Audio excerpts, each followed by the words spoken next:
inga o le mana lea I le langi. Vi inga o le mana lea I le langi.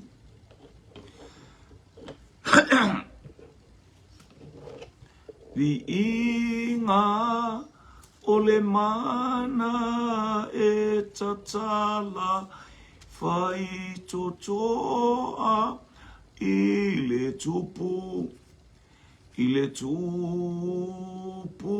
o tupu.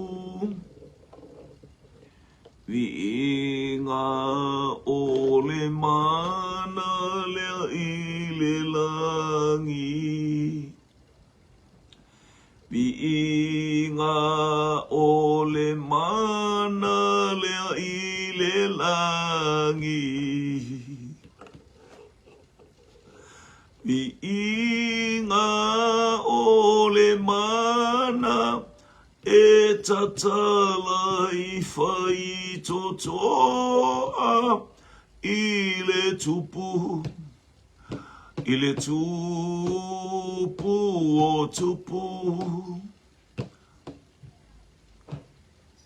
Vi inga o le mana lea I le langi. Vi inga o le mana lea I le langi. Vi inga o le mana e tatala I fai totoa I le tupu. I le tupu o tupu. O le mana o le pongi sa e sola e se. Pe a tātou vi ia Yesu mawhaane ene. Vi inga o le mana e tatala I fai totoa I le tupu. I le tupu o tupu. Praising is the power of heaven. Praising is the power of heaven. Praising is the power that opened the door to the King of Kings. Ole vi inga ole mana lea mai a te oe. Hallelujah, hallelujah, o whataita ina I mātou, ina I o mato a watu le vi inga I a te oe. Wha manu lo sua, wha sitia lo sua, wha manu malo. O le mana le lunga o lau whanau. Pale oe le vi inga la e oe le vi inga wae te tau I a te oe le vi inga nei o le whaavavau lava ona o Yesu. Mātou whaftai I lau tau singa. Whaftai lau malutianga le nei aso atoa. Hallelujah. Mātou whasofo I maainga I lunga o penga ta whailangi. Ia whaftai lo mātou to mā. Mana me ngā luenga le ainga mai peresepa I tiperia. Ia I whaamurianga la o whiong whanaua o onga. Ia mātou whaftai fo I lo mātou to mā. No le ainga o le whatotua. Ma le ainga ma le tino keriso. Ia pe ona mātou iai upenga ta whailangi. Whaftai lau tau singa le anga iato ma le foi mai tiu te mawhaiva. Whaftai lo mātou to mā. Mātou te whaftai foi. Ia ono ti ngā mawhita au le whtaia I lea taimi. Awaea o ina ai awae. Hallelujah te awa o mai ate I mātou I a upenga lo mātou nei taua. Hallelujah. Mātou te ui mai le li i ti ngā mawhaingata. Hallelujah. Ina ia whapea ona iai le manu malo ma le malosi e le aunua I lau whanau whaftai. I le mana o le toto Iesu Keriso sausau mai le nei aso atoa. Whaftai fo I ta māta tonu whainga malanga, sio mātou ta mā, ia Bishop ma le awhine, ia ngale le iatu la o fio, ta iai fa ma le manurui tonu o Australia le bala au I lau wha malolonga ma lau wha nanga I o le mātou talo fatasi maia. Te tai o mātou I le ia fiafi. Watu me umailo vi inga le ta male alo ma le anganga pa ia ona o Iesu. Amene, ma amene, ma amene. Praise God. Hallelujah. Yeah. Fatalo fatu I le ainga ole. Fatu tuana ni vaenga ole. Hallelujah, le vaenga ole fiafi. Ia lava le atua. Ia tato I nei afiafi man fatalofa lava. Mai le atafa I le itu. Ole ka leo pe mfo na mo mai ele tato po lame ia mo le fo le nganga faftai. Au ona le atua safe ngai fo I ma le lufina. Hallelujah, ole tato mana yo mana ba ngalu ia. Fa manu ya tu le atua tele semana si tele fo selo tele. Tu hallelujah fa o we pe tu te mo favor il fa au unga lo tato tu ma. Fa te tele le nganga pa ia ila na fa so I o tu so I fu mo tato wolo. Tato mawai tu sa fa manu yanga li tino le ma fo fa. Sili le tu lilo fa le nganga fa talo fa tu fo il tato ofisa tu tonu. Fa talo fo le angel tau talo fa lava. Ni ia leli au tato iela nei tuaso mana ia tato ele tato angelu tau mo tato lula tanga te talo falo mo ina al malo sul talo le angelu ali ia leli praise God mo ale malo silia taimi male taimi hallelujah mo matato tus faitau mo tu si mo le lua le tu si atupu. Hallelujah, am tau pe fa, ron fa pe fa, ron fa pe tolu fa lima ono se yo el fitu. Ti lo mana ia fa itawe, tato fa longo ai Hallelujah, praise God, fa penal fi aule tau moli. Ona fa ia tuai le o ia ina aluia ia no ipu itua I tangata uma walata mai ia te oe. O ipu le sosua aua le iti. A eu fale ane ia e pupuni le faitoto ai tua matua o au tama ile ele lingi atuai ina ipu uma matu esele le watumu. O nalua ne ile o ia o tapuni faitotoa Iona tua matua o anatama, ona la au mai ei lea o ipu ia te ia. Ona lilingi atua I lea e ia, o atutumu ia ipu. Ona fai atu lea o ia ila anatama. Inato e au mai ia nisi ipu ia te au. Ona fai mai ei lea o lana o ia ia te. Wale ai se mea o toi. Ona utu wai lea o le suau. Hallelujah, fitu, ona alua ile o ia, ua watu ile tangata o le atua. Ona faima ia ilea o ia ia te ia. Alu ia ina fata watu le suau. Ile e tau iatu ile tangata, ua outou ai talafu ai. A o mea ua totoe ia e olai, oe mahautama, vi ileli. Ole fi aule tau moli mai lava na nafi e o mai nei. Hallelujah, praise God. Sauta penanga ile sitianga Ole tatou tape na penanga ile sitianga. Ni ia leli, praise God. Faisa utemi male atua. Faisa taimi male atua. Vi ia leli, praise God. Faisa tatou taimi male atua. ni ia le li. Wale mai maua lo teimi lalolangi. A wale isa ume ai fai o le teno fo le fale fai so teimi ma le atua talanua e olo wa inga e fai lau tatalo. Ta ape atu lo a inga e tofu tangata ma le fe au ma le ngā ruenga. Ia o le ala ume a fai so tatalo. A le intangata e te fai tofu tatalo na oe. Ngau alo wa tapuni lo wa fiafe o le ha. E lo le tapuni o lo potu. A tapuni o lo loto fasanga i le langi maua lo wa vanua na o oe wale wale tangata. A le mana o mia ia fai se ngā ruenga mō le atua. Hallelujah, praise God. Fai se ngā ruenga i le atua. Fai so taimi ma le atua. Fai sautala i le atua ta maa. Alo fatu i la uwhanau o atu i ngā ruenga. Ta maa alo fatu i lo uainga. Ia alo fatu fo i lo uainga i New Zealand, lo uainga i Samoa, lo uainga i Australia.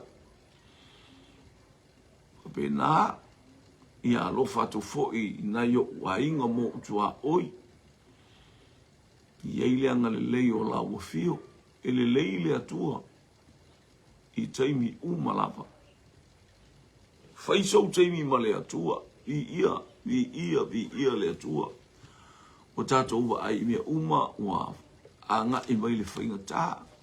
Ia whaton tonu fo ia tato whana uma mea uma ia hono whai. Ina ia le manuia o le atua o lau tatalo. O se a upenga le te tauto o tasi ai manatua Israelu, manatua Jerusalem, manatua le au whaatua tua i le lalolangi. Ia manatua fo io e o mama i manatua e whapena le tato whai se lua sau taimi ma le atua. Po le ase me ta watu ele nganga pa ia te tatalo e po le a fo i sou mana onga. I ia le li. Nis tangata e alulu ate ia ua umal mena. Aleluia pe ia altala ia apero amu masara. Fa pe a sara ai afatuna o whaalungu ufo mai le atu e whanau mai sara. Ia ile taimi le tala al tusia kenese. Uwai atu a sara ile ase mea tasi lua tolu tausanga ile ase mea o. Ia umalo ale mafuta atu ile atua. Ia ai whailore me se nana oso mai eifi ta uli ma whainga ta il tangata. Wa ole mea e te fuaina atu e fuaina mai ate. Oe whapena fo i tala ia Nebukanesa. Whaila na miti whamatala fo i el tamale o. Whamatala e Tanielu. Lua se furu tausanga ele iwa ai al tamalo i sewa e kwele ai asi mele ai ia ua teste le tangata le atua a. Mova e atu ele ai ase mea o tupu ile. Hallelujah. Elo ia stulanga fa pe mana o tangata ia te talo tu lo va ia tu lo savali mai le mana onga. Fai so taimi male atu e te mala malama i se mea. E fa manuia ile atu mo oe. Na le ua ita pe ua langona i Nebukanesa ia na faulo le Nebukanesa ole tupua.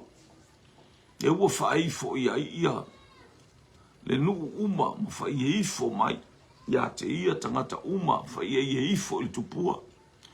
O le tupua na wana fausia a ifo le tupua o le tupua. O ia le ua ifo ia te le tupua. Nia, wailo e tangata ele o ifo sakaraka me sakoma Abednego. Ni ia le atua.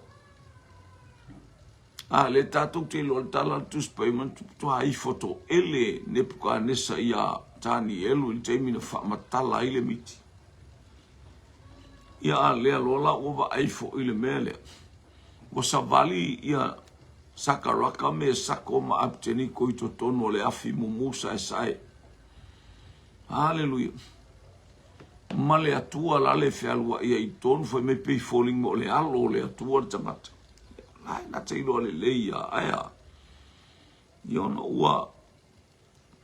Hallelujah. Tangata ele e whaatali tonu ngata tangata. Amene. Ni tātou wa ai nei mea watu tupu nei vai tau. Tātou wa ai I mālo sa ngā I mai whanau sa nofu polonga I le whanau wa. Sa nofu polonga I le whanau wa Israelu sa whai Israelu. Hallelujah. Sa lātou wha polonga ina Israelu ma lātou taita ia le. Aya. Nau o al taimina whaatonu I ele atua tutu I lungole nu uo mai. Ai lātou te le malamalama I mea o upana tau atu ele atua. Hallelujah, ele nu e toi fo I mai na toi fo I sa o mai ale nu le fitu sul tau sa. Ile tala ia, ile tawheanga Israel. O le fi au le tau moli moli whaiso taimi male atua. Ina iam whai on tātou I loa mea ua whai loa mai ele atua, matalata noa mai ele atua. Hallelujah, e aona tutupu, e aona aliali, e aona whaia I lea taimi, ma lea I tuwaso. Ia I lea tua le vi inga, ia I lea tua le whaamanu, ma le whaanetanga. Umantala noa ia lea tua ma noa, ia mea ia o le a. I le tala noanga lea noa, e o mai le taimi le nei. Olo o aliali a le whianga inga na whetala ia I lea tua ia noa. Whaali mai ia te I tātou e mausali le whianga inga. Na whai e noa, le teimi na whai e noa. Ma le atua le tala, o le ale to e o mai se lolo I le lora. Ai o le a tafe mai ia le afi. Pe ama vai le laulangi nei, ma le teimi e umai le laulangi nei, le to I se lolo. Aia, na o le afi, e o mai, tau lo e le atua I lunga o le langi, lana mea tau e tau mai ate I tātou, o le mea tau le na tau mai e le atua I ate I tātou na le vai. Nga o le kimule le ke fia e ka ele ai, le te inu ai, le te tā ele mwha mai, mai fia. Mai tala noa ngā noa ma le atua, le teimi o noa ma le atua, na mafuta mai le atua I anoa mwhailoa nei mea I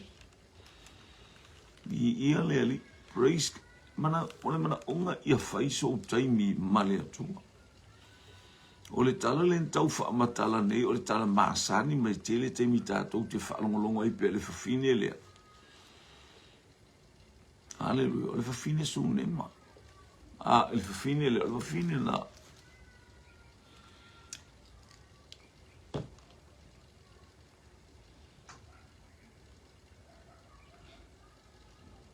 O le whawhine na ia whaa. Na alu ia Elisaia, alu le profeta, ia tala maasani. Fatule le profeta o le ale mea lai lou fale. Hallelujah. O mai o le whangusuau, le utala noa, ma ia anu. Alu e bifo tapuni le whaitoto o lou fale. Le la a matale polo kalame. Hallelujah. Ale a inga lea male atua. Le la fatala noa, le la tala noa I le atua, se teimi mo le atua. A e alula e tapuni le ole. Tapuni le ole whaitoto o le whale I luma matua o au whanau. Lona winga e wala bea tua I matamaiti, wa I whaonga ina o tamaiti.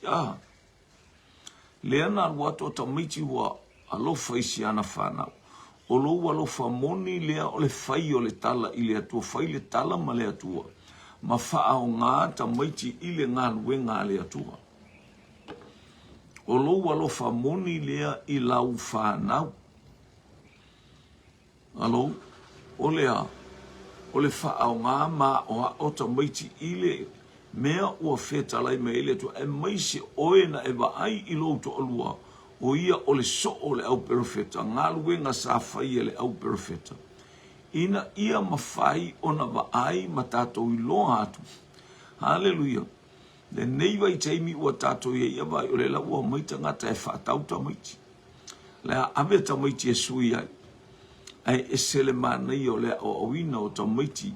A o I le ala o le atua. Faistou taimi ma le atua malau whanau. Ele wa ba ia tamaiti. Whaano nofo i lalo. Ai whaile maftanga ta talo pole ana pongi ma le ta talo sa ili i le atua. Ta ui tamaiti ta toule ai ta lafu. Mala au i le atua whaaftai. Le wa tau to whangu. Le wa o le me tauna whai atu i. E ta tauna whai o le whaatumuina o whangu o i tato o whangu ngao. Sa ola mai so i fua mo tato ola ngai la whai nei whanau ma nei tamaiti. Oni whaamanuianga pe atu pe tangata wa ila le pe pesele ainga le. I eili si ainga le mato e kali siasa i lalo atu i o.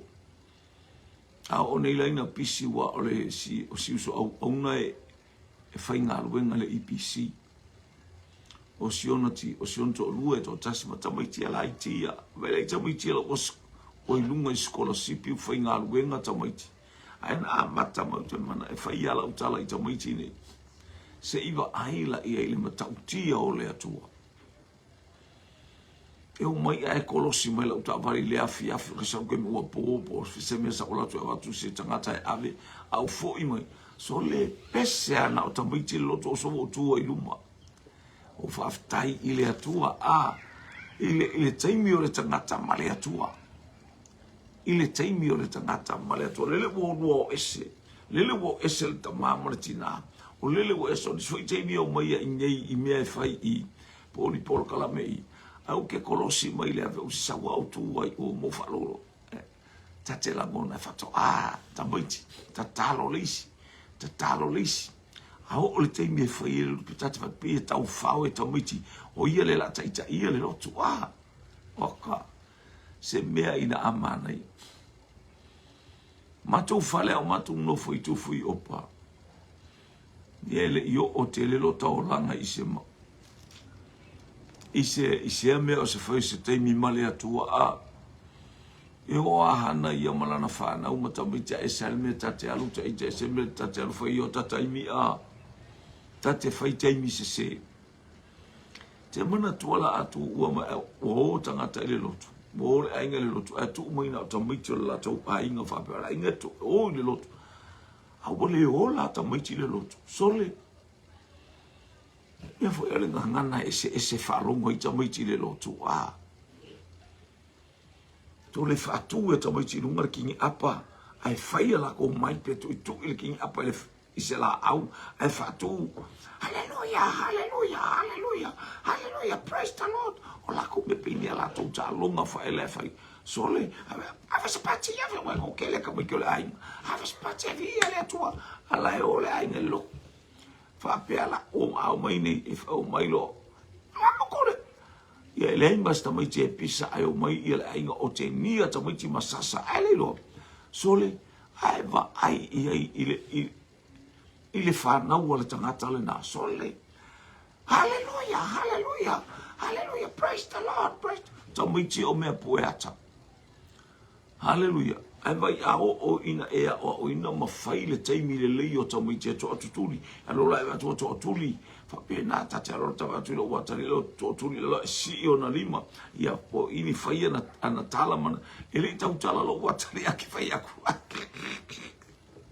I ia le atua ina ialo ma whanau. Whape nā tatou whanau a. E te ilola a o whape nā tamaiti. Hallelujah. Praise God.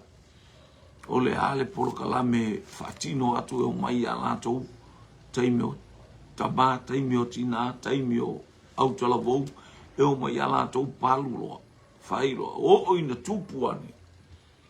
Mi ia le ali. O se whaamanu yanga lae. Ala langa i le vi inga o le to. Isa whaiso taimi i male atua. Whaiso tātou taimi i mole atua. I lea taimi i male taimi. Ina i o tātou i loa whaamanu yanga le atua. I lea taimi i male taimi. Ia le ali. Ia lea. Whaile taimi o le whawhine.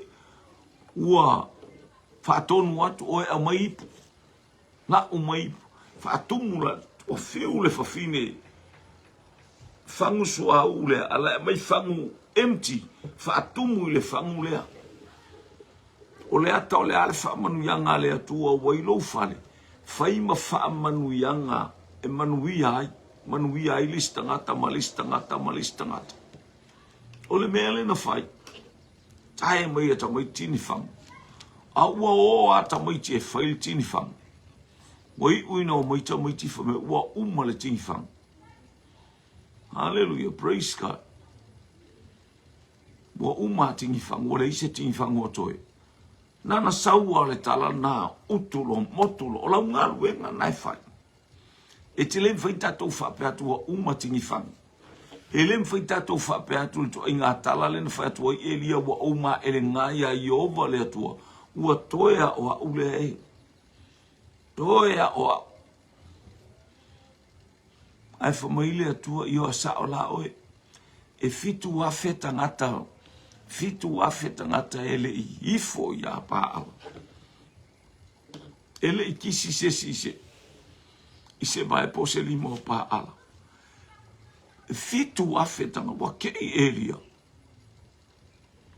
ya esa tau wala balnanga nga sa lu alwe tau lo alu fa u ia alu fa u ia tamalao ya Saheli e fai matu ile na lo e fa u tu po Suria fa u tu po Israel ai fa u Elisaia suia ia. Hallelujah. Isa se fa le fa ia tu ala fa tu le tu ai fitu a fetangat. A woni o tato fa pea. A woni o tato ngalu e fa pea. Ke uta fiwe ta tingi fangu so uta fiwe tangata ni ele fai pea la o ngalu. Fai pea la ngalu. Hallelujah. Hallelujah. Vai esse foi mai tangata fale ton. Te vai essa o te ferro a te tinga na vai atu le to sa tinga na atu fa vale le langa ai alua ia. Ai alua ia. O te fai se me mas fa fia poto. Fai le me mono tilo le upo le atua.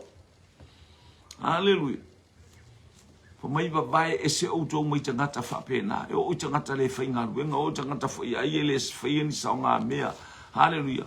A faiatu ele. Vai esse a fai me ale kalesia o ai.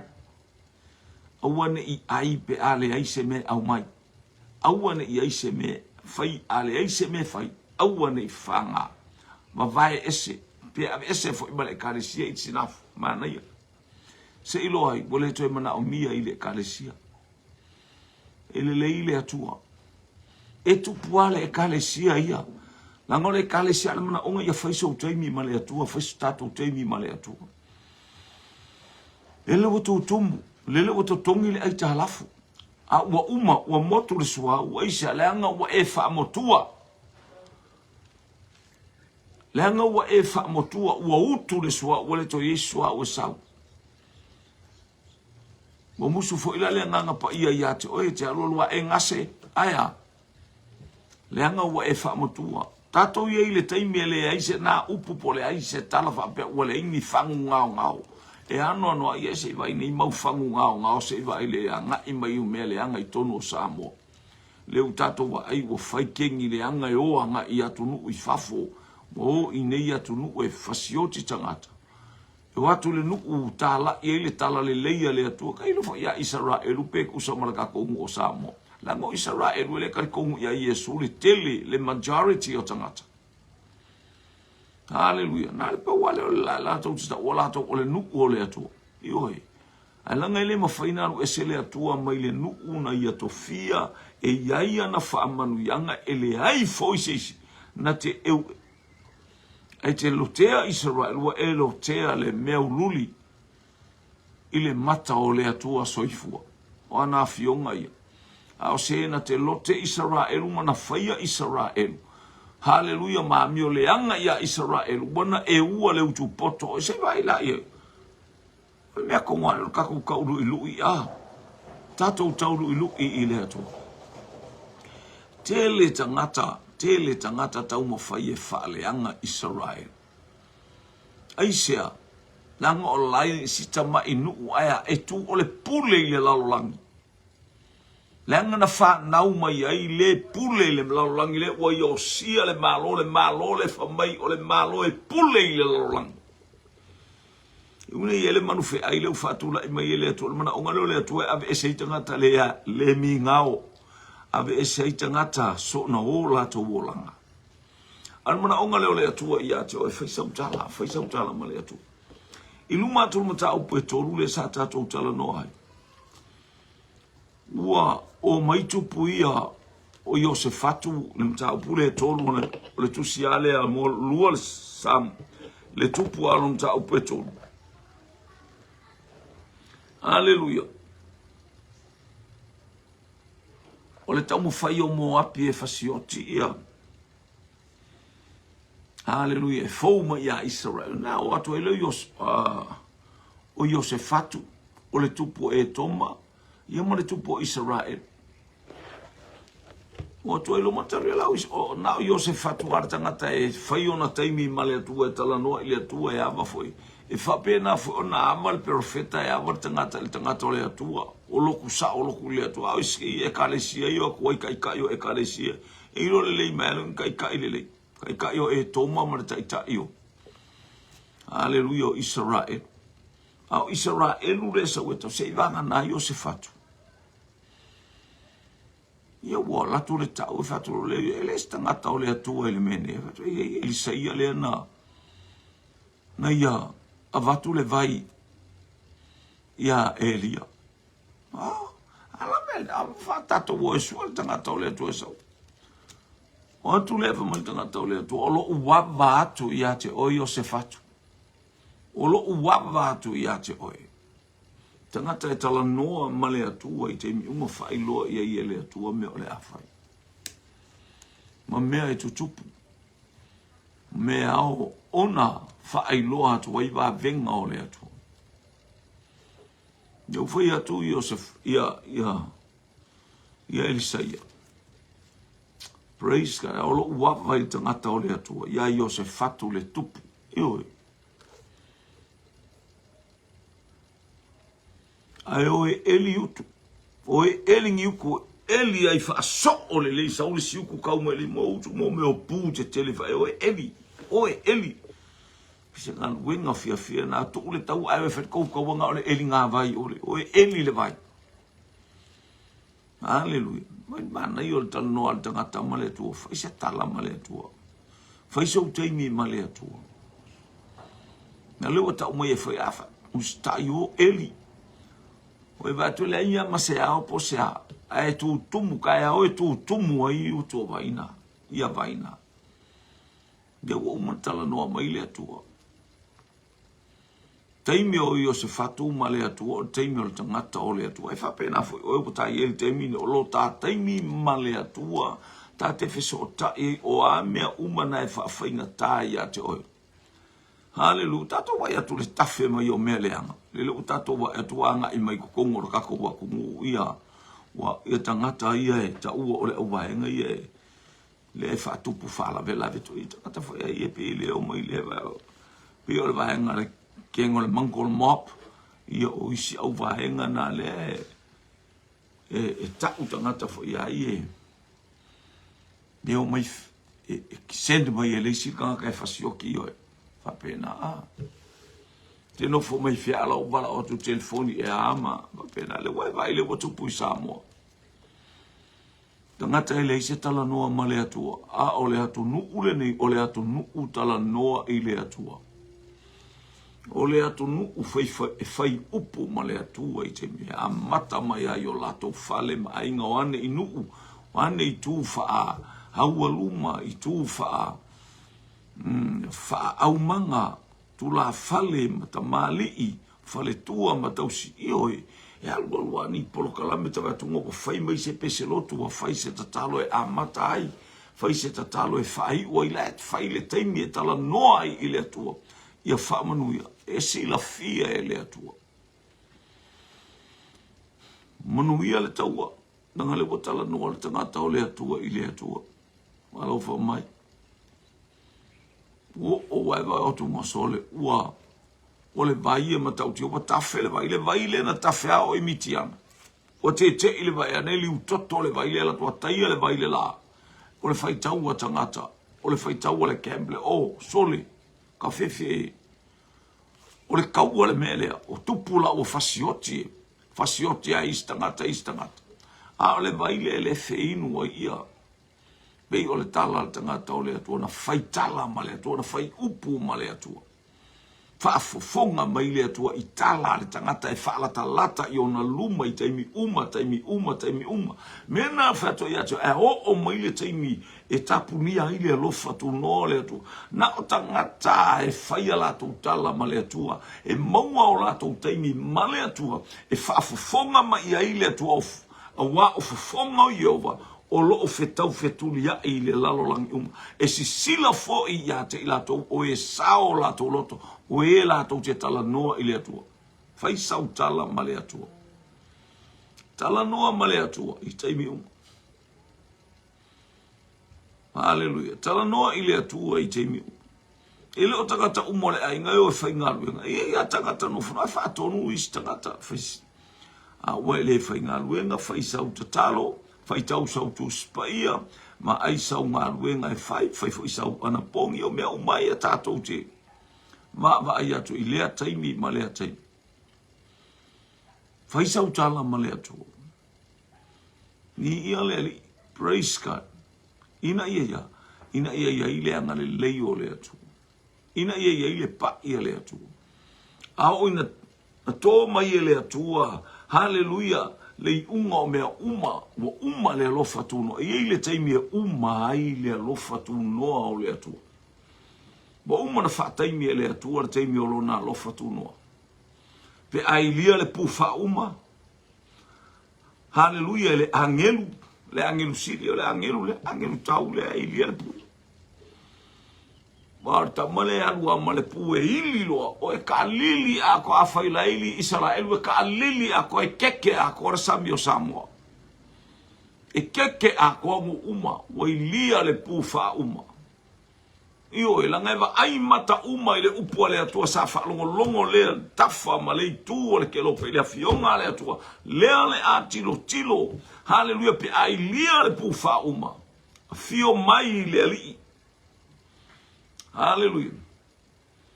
Efta ya imalana ekalesia ile vani monimbo. Praise God. Eva ai ye mata. E mua i tutu mai e oti o ile ali. Tangata laia. O la wa ame o la to wanganga ile langi. O la wa ame o la to wanganga I keriso. A o le tatitia I o la to tino se I malo lo. A ilila, ona tutule o tangata I form up I tino fale langi. E la tau te o, e la tau te siti ai. E siti atu, tino lea. Feiloa I malona nganga. Praise, awa ese le tino leo, I tatou te lewe atu, alwa I o se solo ni ponga iwi. Po I tangata ponga iwi, pe urupo o le si pea. Pe va pe wa fia ni tau sanga o te wo te mile ai ba ya ku oka so le bo po o asite o la to tino fal le langi o ai feiloa I mo la to wanganga e la to artanga la to via feiloa I malonanga e ko yese e o tino artanga to le tino I le tino nei e te o tino le tino nei ave ese le atu lo wanganga o el tangata talia Yesu na lua faitala male tua ile tele o taimi malua faiupu e alu sa o alu wanganga ile manuia e alu atua ile melen fama Yesu il pango tata feiloa ile parotaiso e alu atua ifo I maletino le pango talea au suia o le talantus pa ia liua o lato tangata e o ia te tato o la matotoe fato asitia I tato ile taimia hallelujah fina ngalo ia ile atua e lia ile pufa ia ona e alu lole o ela e te alu a malo wangangal na o ele e te alu atu lalo nei awa e te ratu wa sui o le tangata hallelujah fale langi le te latu ele to ye sape a me e na atu o tua ele a upo o tua ele a wibi tua ele a hallelujah le tau so ti dale tato falo mo ile ale tato falo mo le tala ya esquiero hallelujah fo mina ele atua fo a il tino fo anga i maile au tau o se au tau e matua to tele ni ia le ali pai so te mi male atua wa tato wo o ia so fainga ta a le fai o tato te mi malo tato tama le tato te ta pena i te mi uma tato le lo le aso e lo le ka mo woki pino fa tu il mato e so mato so te ile ai tu ale o le kausonga o whanau. O leu tua ina whai le mātou maliu ona o le ae e le whai umaso su e ngā leo le maliu. Ai matau tia alo wak o wak moi le awala o tia ia i lunga o lantavale o tia ia i lantavale. Le tavale lunga le au pāti e ti e ai. Hallelujah. Le whai as fuspa ul whatamala.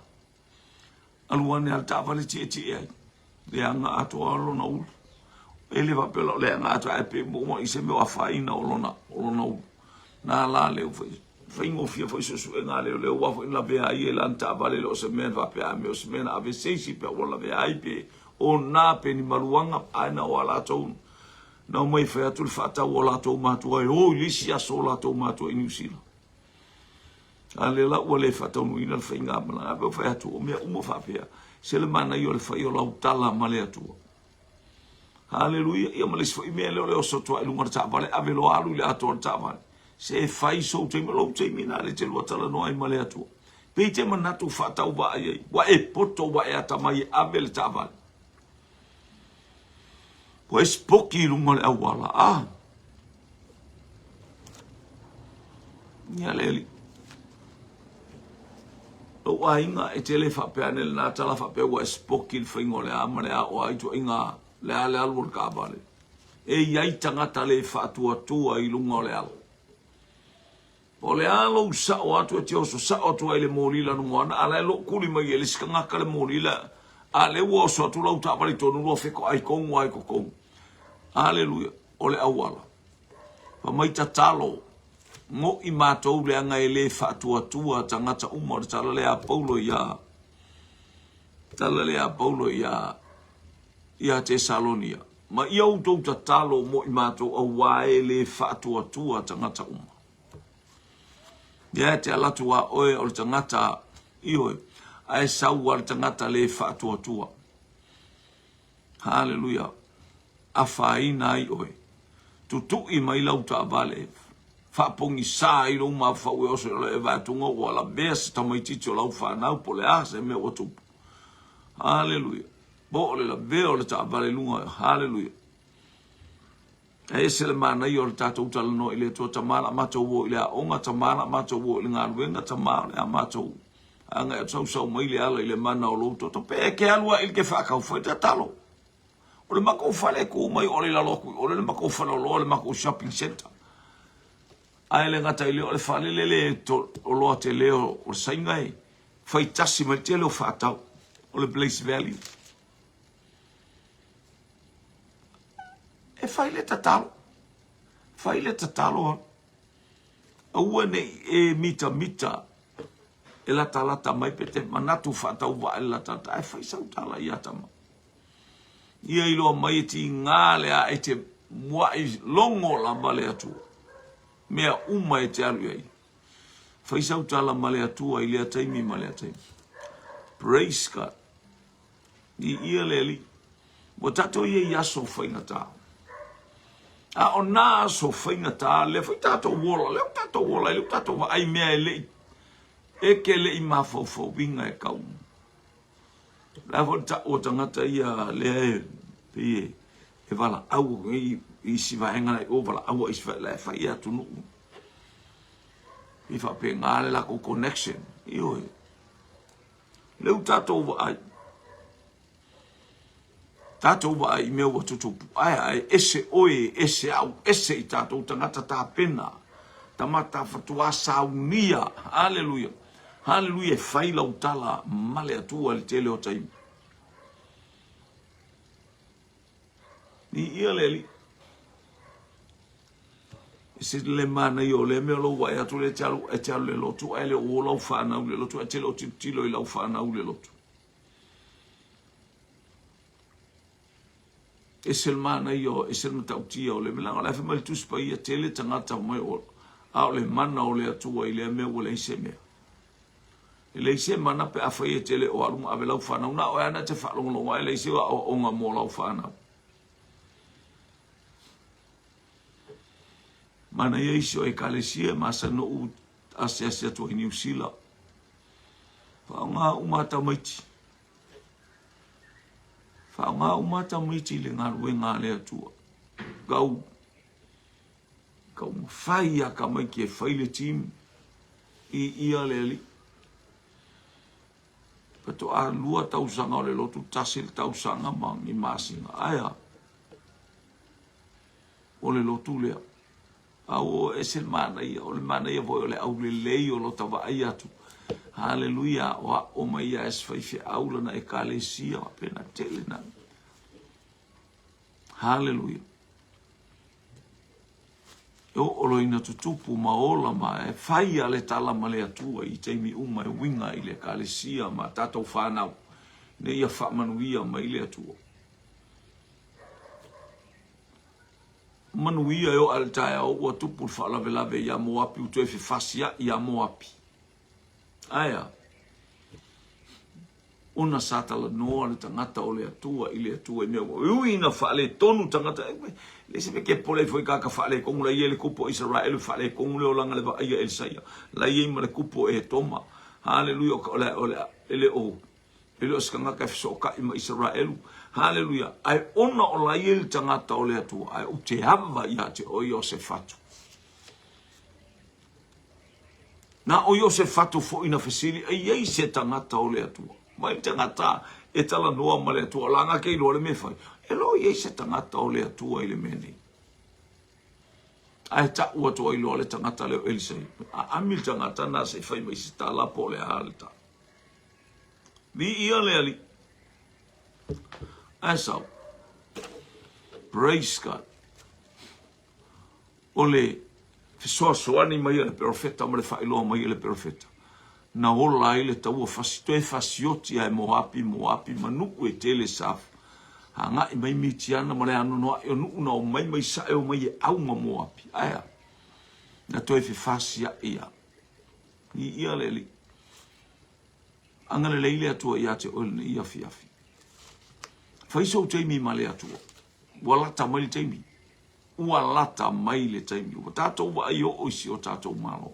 Ai e se le mana ia fo o lau tala noa i le atua. Fais e te tala noa atua i le atua isi o tātou malo.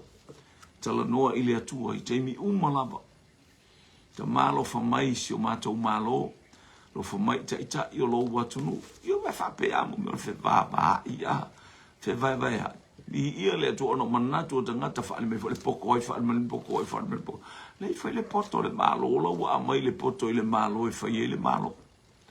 Wa uma fo ina fa i tangata la le malo. E le fo uma la tau teimi. Ala ngole tau tu mai ale teimi fo yo la tau sai ai. Le wa. E le fa pela o tatu tala no e ia fa apito manu ia tasi. Le ai. Tatu tala no tatalo o ele nga ola uma ta fa yo ile o la uma ta fa yo ile. Tata talo molo tatu malo. Tata talo molo tatu malo tatu tele fai upu se vaenga. Tatu tele fai vaenga. Aya. Tatu te tatalo o le malo le atua. Fa vai le atua Samoa. Hallelujah. O le taimi na o mātua o mawai sasa ili atua si fa vai o le malo. Aya mai fa vai ili atua Samoa. Tala to ina. Ina wa umana fai la to tala ma. Mo le to fai mai tupo Samoa. Fa tatia e se tato fa mua le o ke kako ai. A fai me ai po ai tamari o mua me ai fai fi au. Ai se o le atale na e te va ai. O lo o amana ia pea ele atua upu sa tala noa ai. Hallelujah. Sa le ava noa ma le teimi sa tala noa tua i mātua. Ave ese lo tatou pa ia ma lo tatou mal. Tatou tu maile. O se malo ese ale nei. Ai, le tau foi tangata e toso ese. Tau mu fai e toso ese. Tau mu fai e toso ese ilo na malosi. I ale li. ele lei le atua I taimi umalau. Hallelujah. Faisa utala I le atua. Tala noa ma le atua. Faisa utaimi ma le atua. Ina ia whaamanuia ma I le atua. Ia te I tātou I lea taimi ma lea taimi. O ha mea wao o mai. Ai faisa utaimi ma le atua. O ele aro ngā luenga I le aso. Ia mo wala nā taimi e. Te le whapela ai halu e te puno ua ia. Te no whanau whaale whaale. Pe o la uno whatu leo te no whatu ai whaita tamaa. Ia e whaia iau. No whanau whaia a I le aso ato. Ai lei se mea o te alu ia. Ele se me o te alu ia. Te ibanga nā uola te o tila ulu. O soro tā vale. Ai awha o mai fo e tamaa ele taunu tu elu tā vale iau. Poko a koe whafo I mai nge iala o kwa avarenga. Ngā ve whai. Ia le tā te tia mea woila o whanau le hao. Aia, nofo au I ele whai. Ai le ma whai al matou. Ele whai a whatupu a ele atua loto al matou e kalesia. O in sauni il matou taita. Ai o mailis matou ti akono au mai tāwara. Mai tāwara le langa lenga ma whai al makala. E saulo taita e provide mai e ma o tāwara e te luo whewa ia. Ia a mai foi. Ia po male fia o foi matele so no e tas te mate oi. Mate is fale. Ia wa nga I mai fale inga ia tele ma fale inga ia fe tonu o vai telefone ma to tonu le area le mate si matele o mama na mase se atua. Ala foi mate sa vale vale ia ma piso pe o ses. Foi se ma exercise. Ai fai o e na ile afo. Ele fale inga. Ia le atua. Ai fai sa utala ma le atua. Faisa o taimi ma le atua. Ni ia le li. O taimi ua maua. Ia tātou tu atu I le atua e fisosori mai. A o tātou o ia. E manatu mai o ia. E manatu mai le atua ia te au. E manatu ia te oi. Hallelujah. E whaalata le atua ia te I tātou I taimi umalamu. Praise God. Ni ia le atua. Ia langa leo le atua. Whaftai tele mo usua au auna. I le taimi ma le taimi o lo o iel ngā luenga fisoso tau au. O lo tātou whasoa I wha malosi fo ia wasi o tātou watunu. Tātou wa ile tawhe mai o nei mea A whaia o le pokala mele o le tangata lātou ia le whalong. Pei o le tala ia apisaloma. O le mea nai o le tangata le whalong. E wha pēnā fo ilo na taunu uma. Hallelujah. I le aso e tapu. Ni ai le alofa tu noa o le atua. Hallelujah. E le iel sitianga. E anu I le lotu. Ai lenga e le loto le whamoe mo le sitianga. O le talia o Yesu I le loto. O la ina ke riso I o tato wolanga. Hallelujah. Aua mio malo wolanga ato. Tu ina atu I le li. Praise God. Ni ia le li. Ia whamanu ia le atua I ne ia fiafi. Ma na batu le atua ia na whamanu yanga. Pa ia atu le atua ia te oi mea uma. Faisa u teimi ma le atua. O le whaatele alo teimi ke alua I. Le si makainga ngā usua e a. Ia malia foi o e matai o e le usua au. O e le matai. E no foi sa mo pe o e maua mai lo fale la utala. Ia I fono tanga le nui usua e afu. Whaire ura la fala uno. Anu waku. Me le whai e sau lotu ma e whape at. Whaise u teimi ma le atua tamaa. Hallelujah. So sorry mai matou nu. Matou nu mo le. Tulangolo ia I whai ngā sala. Ia. Alofa mai po le tulanga le ia mau le file mu le nu. E ke la koe le lopo o le skanga kai kapa mai e pele ia sau e ke le fai upule mu. E ke lope la koe fa pe mai le se ale se me se kala kala wan kala go ba yo la yo aku. Ia te vai te ia o mo atu I lo te. Aya o le atua la te tala le va no yo. La e fa mai te ina le lot e sufina le lot tangata la. Fai mai se tala tangata. A oi. Ai se ala ngale na fai lo te ni male atua. Le wa mai ate o ma fo ngale le ele atua te alu ele fo. E te ala tu fo o le sala le ai tu pule lo fai ate o. Hallelujah. Ia maua lo manatu ai sa taimi o matato. Maua stato taimi male atua. Fai stato taimi male atua. E stato taimi la matato o. Hallelujah. Se potu tato te matuata talo. te mi male li o le mo ini o mata pe te le mo ini o mata o la te ale mo ini o mata o te le va i solo e concentrate ai lo loto ile atua o lo wanga e mafuta ile ali mau ai se sa lo tonga mau ai se fia e tu la ia tu fatino po se fa la lave fo ila e alu ia aya e se le mana ia langa lau uman whaila utala ile atua, whaila iuina o le tangata ngasala, wa u le tangata manu anua ma le angasala. Ai fia whawhifunga ma ile atua i ate o le tama, o wa u le tangata ngasala. O te le mawhaia se me, wa o tu ina atu la umalanga o le aluatu i o le mātou ainga, ia e alofa mai. Au mai le file mu o la ua fio mai ake riso, i e ova salonga. E maua i se upo o te tautala atu ailo ainga. Fai mafofonga o laua fio ia faa manuia loto o lo mātou ai. Ia leli, ia. Paunia maile tua nei afiafi. Uli masao mea uma nei afiafi. Fai so temi male atua. Praise God. Ona o Yesu.